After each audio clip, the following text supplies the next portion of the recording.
Why?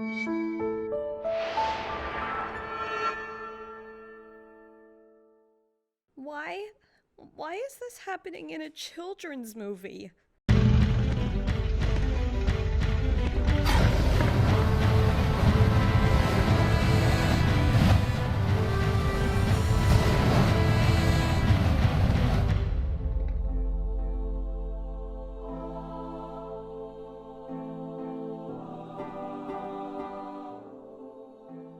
When I was faced with the decision of what movie to review for my first Fantasy Rewind, I immediately thought of the NeverEnding Story. There was never a moment when I had another movie slotted for the opening position. I didn't realize at the time how appropriate of a series pilot this would turn out to be until I rewatched it. I was driven more by childhood nostalgia. But wow, is this ever a great movie to kick off a fantasy analysis series. It deals not only with popular tropes of fantasy, but of movies and storytelling in general. I don't remember a time when I hadn't seen this movie.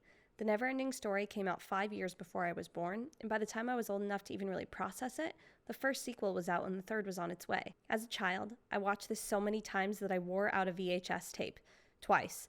In my eyes, there was no better movie. From heroic children saving the day, to flying luck dragons and powerful princesses granting you the power to build worlds, I was enthralled with the mystical world as much as Bastian was. It wasn't until I rewatched The NeverEnding Story while preparing for this rewind that I saw how much this movie truly had to say about the fantasy genre. When we first open up on Bastian, he's presented as a dreamer. He's doodling, and we're given a pretty speedy introduction to him, as his dad tells him to keep his head out of the clouds and his feet on the ground. We learn in the first few lines that Bastian's mother has recently died, and neither him nor his dad are dealing with it particularly well. His father seems to be trying to control everything around him, while Bastian is pretty obviously using fantasy worlds with unicorns to cope with the loss, retreating into himself. We're given quite a bit of info regarding Bastian in the first few minutes of the movie, which is understandable as we want to get to Fantasia as quickly as possible. His mother has died, his father is not dealing with it well, his grades are slipping, he's picked on, he's skipping school and refuses to go horseback riding even though he says he really loves it. I can tell the movie wants us to barrel on, but I think we'd miss out if we didn't at least take a small amount of time to take a look at all the info that we're given. It's obvious that we're being shown this story through the eyes of a child. Even when Bastian goes to hide in the bookshop, the owner is the most stereotypical, get off of my lawn sort of old person. It's a wonder why the nothing isn't actually parents. What am I saying? This is children's fantasy, not YA. When Bastian sees the mysterious book, which the bookshop owner all but tells him to take by acting so oddly about it, it's obviously something Bastian, our fantasy lover, would be interested in. I think, at least in my experience, fantasy lovers are extremely likely to judge a book by its cover. So saturated is the market that when I don't feel like reading Narnia or Tolkien or Goodkind for the millionth time, I often just walk up to the fantasy section and pick up the most interesting cover I see. And The NeverEnding Story has a freaking cool cover. But maybe that's just me. Do we even need to talk about Bastian wanting to skip a math test? We are geeks, not nerds, after all. We're almost to Fantasia, folks, I promise. But before we dive into the real meat of the story, I need to talk a little bit about the attic that Bastian retreats to, because it's as much a character in the story as we are. As Bastian makes his way deeper and deeper into the story, the room he's reading in slowly changes and reacts to the world within the book, informing Bastian's experience in reading the story as much as it does ours in watching it. When things get dark, the sun sets, the mood becomes more and more intense, and thunder and wind infiltrate the room. A wolf even literally attacks Bastian at the same point that one in Fantasia is stalking Atreyu. I wonder how the story would have changed if Bastian was reading it on, say, a bright and flower-covered hilltop at noon, or if he had just gained a younger sibling instead of losing a parent. I think this movie, and the book it's based on, are really trying to drive that home. Much like Luke's failure at the cave, you only find what you take with you. So let's talk about what I bring with me before we get into the slightly broader themes of the book. The world of Fantasia is quite formulaic as far as fantasy realms go. You have a variety of different mythological creatures alongside the ever-present human-like race. A dark force, in this case the Nothing, threatens to destroy the world as our characters know it, and only one person, a child named Atreyu, can save everyone. A decidedly simple and familiar plot, it sets us up with a blank canvas on which we'll see this never-ending story unfold. Atreyu is tasked with finding one who can save the childlike empress, and very quickly we are introduced to one of the main reasons I think this movie has stayed with me for so long, even long after I left the target audience for adulthood. Alright, are you ready for some real talk? Because I'm a pretty open person, so you can expect some real talk in this series going forward. I have always been someone who struggled with depression, and The NeverEnding Story breaches the topic quite openly for a, quote, kids movie. As soon as Atreyu leaves for his quest, he is met with scene after scene of sadness and depression. We see it first in the infamous death of Artax. They are literally in the swamp of sadness, while Atreyu first begs then pleads and reasons, and is finally screaming at his horse to just get up and move. If you've ever been in any sort of grief or depression, you know how hard it can be to pull yourself out of. No matter how many times people yell at you and plead with you, or how many times you plead with yourself, it can really be impossible to pull yourself out. And if it wasn't enough to kill the horse, we're immediately on to a giant turtle that doesn't even care whether or not it cares. Lo, what are you doing? This is far too on the nose, you cry. Nay, I say nay, because not only do we set up these extremely depressing situations, but Atreyu is shown as a mirror for Bastian for the first time in the movie. He's doing something Bastian wishes he could do, being decisive and strong-willed. Even while his world is quite literally crumbling around him, Atreyu will not give up in the swamps of sadness, despite his obvious want to. And he won't give up when he's speaking with Morla the Ancient One, even though she tells him to. Even though Atreyu is clearly at the point of exhaustion and falls down, he crawls through the mud, which is, I think, the most powerful thing the NeverEnding Story has to say about depression. Atreyu fights his hardest to make it out of the swamp. He crawls until he finds someone to carry him. Thank goodness for the simultaneously delightful and nightmare-inducing luck dragon Falkor, but I don't want to talk about him. He scares me. Thinly veiled depression metaphors aside, Atreyu as a mirror for Bastian is about as cut and dry as they come. Up until this point, we've had a pretty straightforward narrative. Bastian appears to be learning a few things from Atreyu and getting sucked into the story as any good bibliophile would. But right when you think you're in just another Princess Bride situation, Bastian screams because I don't really know, and both Morla and Atreyu hear him, and the fourth wall is broken for the first time. Is it the fourth wall? It's a story within a story. Does that make it the eighth wall? Nah. Bastian is beginning to realize that not everything is what it seems with this book, just as Atreyu is finally making headway in his own quest. The two trials Atreyu has to face each correspond to a part of Bastian's life that he needs to fix. The Sphinx. Bastian's need to be more assertive, brave, and confident. Atreyu approaches the Sphinx with great fear, but he pushes through and shows the sort of determination that Bastian could benefit from. With the second gate, Atreyu approaches the mirror as a voiceover from Engiwook explains the horrors we will see in the mirror, and then all we see is Bastian. I mean, understandable. I wouldn't want to be Bastian either. He's a bit of a lump, but running away in terror?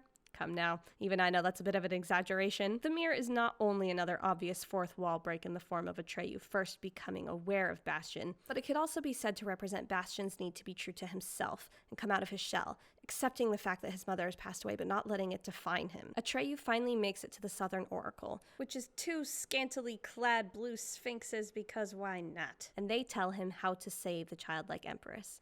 Newly armed with his final quest to find a human child who can give the childlike empress a name, Atreyu races to the edge of Fantasia, hoping to find the child. Meanwhile, Bastian muses on his mom's name. How he doesn't already try to name the childlike empress after throwing a fit when Atreyu saw him in the mirror is beyond me. He's already freaked out that the characters in the book are aware of him. He's already thought of the fact that there may be a link between their worlds. How could he not even try?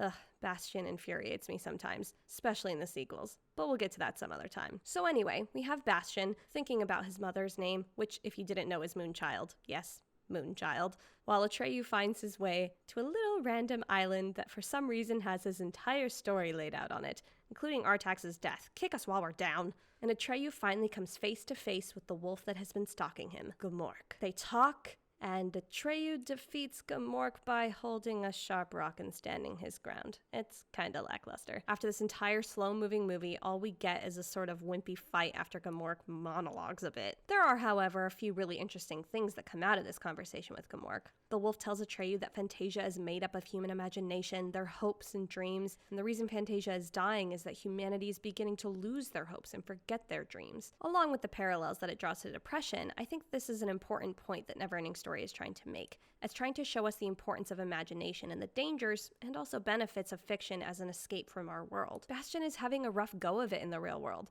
Like his math teacher and father point out at the beginning of the movie, he's using fiction and fantasy as an escapism tactic. What I think is so brilliant and unique about this specific movie, as opposed to, say, Labyrinth, where similar themes are touched on, is that Bastian is learning to rely not so heavily on heroes in his books, from a hero in a book. While it can be argued that everything that happens to Sarah in the Labyrinth is just a dream or a book, we're never shown that specifically. Here, though, we see Bastian literally avoiding a math test, even avoiding going home, where he's judged for grieving in his own way, by running up to a creepy attic to read for something like 12 hours. And even though it's obviously not what he should be doing, it still turns out some good in him, as he learns to stand up for himself and face his bullies. I mean, unless you really think Falkor came swooping out of the sky to save Bastian at the end. But even the final narration of the movie suggests that Bastian does not return to the real world for some time. So I can only assume that this scene of him chasing his enemies on Dragonback is still part of his adventures in Fantasia. Much like Labyrinth, though, where Sarah learns to balance fantasy with her own life, Bastian learns that fantasy and imagination are okay, that he shouldn't turn off the parts about himself that daydream, but rather use them to help him understand and cope with our world. And now, my favorite part of this movie, as silly, as infuriating as it can be, the ending. Atreyu has failed, poor thing. But for once in his life, he doesn't yell about his feelings. The childlike empress is beginning to explain the fact that Bastian has been following Atreyu's adventures, and others have been following his. And we get our first eighth wall break. Again, this whole story within a story thing is tough. While she doesn't straight up say that we are moviegoers, she refers to the audience as others, plural, referring to the fact that countless people are experiencing the movie.